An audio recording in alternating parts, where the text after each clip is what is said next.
એ જે 26 લોકો માર્યા ગયા છે એમાં 16 લોકો એવા છે ઓછામાં ઓછા જેમની પેન્ટ ઉતરાવીને ચેક કરવામાં આવ્યું કે હિન્દુ છે કે મુસલમાન છે. હું માનું એટલે એમાં કોઈ ડાઉટ જ નથી. હું પહેલા જ કહી રહ્યો છું કે એ લોકો હરકતો નહીં કરે.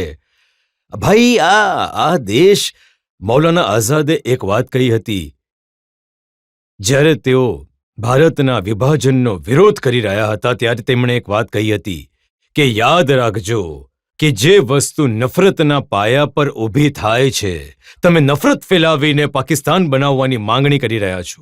એ દેશ ત્યાં સુધી જ બનેલો રહેશે જ્યાં સુધી ત્યાં નફરત બનેલી રહેશે.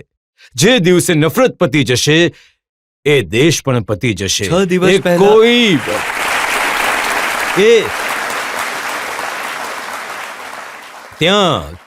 ત્યાં ક્રેડિબલ ઇન્સ્ટિટ્યુશન જેમની વિશ્વસનીયતા હોય એ ત્યાંની સરકાર નથી.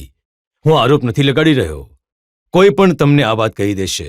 ત્યાં કોઈ ઇન્સ્ટિટ્યુશનની ક્રેડિબિલિટી નથી આર્મી સિવાય. અને આર્મીની વિશ્વસનીયતા, ક્રેડિબિલિટી, એમની પ્રીમિયમ પોઝિશન કેમ છે? કેમ કે એમણે લોકોના મગજમાં બેસાડી દીધું છે કે ભારતથી તમને ખતરો છે.